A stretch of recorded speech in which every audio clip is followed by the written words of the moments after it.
ちょっといまして今日は 50% ぐらいギラインですのでちょっといろいろ来れなくなった人がいたので、私とあちらのチャランゴの方は、助っ人というか、なんていうかサポートみたいな感じで来てます。本当はリーダーの金沢真一というリーダーさんが来れる予定だったんですけど、なんか結局来れなくなりまして、でさっきもお昼にまだ間に合うからおいでよって LINE をしたら、なんか夏で暑いのかベランダですっぽんぽんの写真を、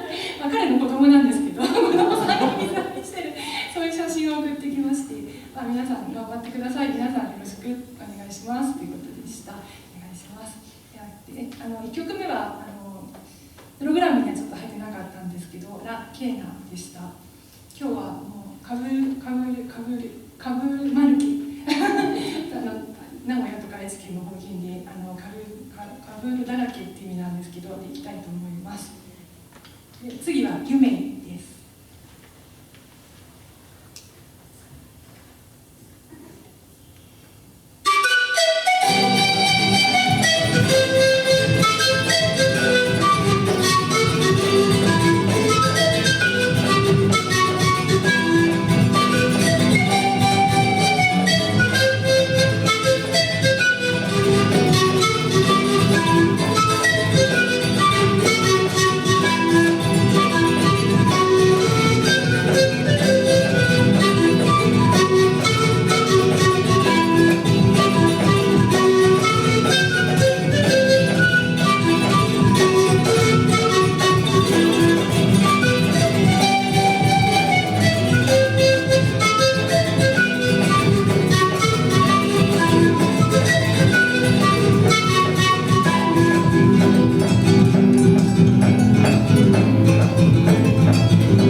カブールっていうことで、そのリーダーの金沢真一さんはとってもカブールに詳しいので、もし今日来れてたらいろいろ曲の説明もしてできたと思うんですけど、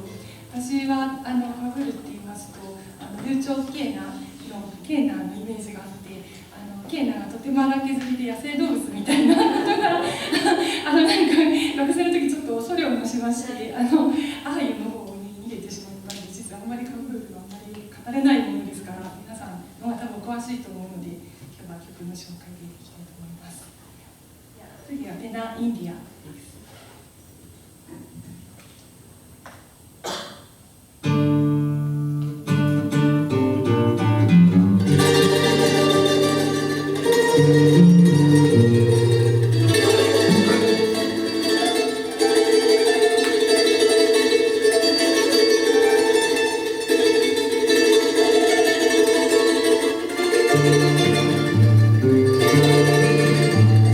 Vamos salir de volver.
ったりとかするときに大地とかをこう思い浮かべながら、お母さんの様子とかを思い浮かべながら、なんかそういう曲ですかね。すいません。いや、次の曲はラガダ・デ・カヤワヤです。この曲は私学生の時にやってまして、その時はロスブロスっていうグループもなんかやってまして、やってる時になんかもう一個すごいかっこいいのがあるって言って、友人が発見したのが、結局かぶるのかなものだったんですけど、またやれるなんてちょっと嬉しいです。そして次が最後の曲、フェスタ・デ・エル・オブラオです。皆さん、最後手拍子でお願いします。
こういう最後終わったかまだっていうのは初めてだったので。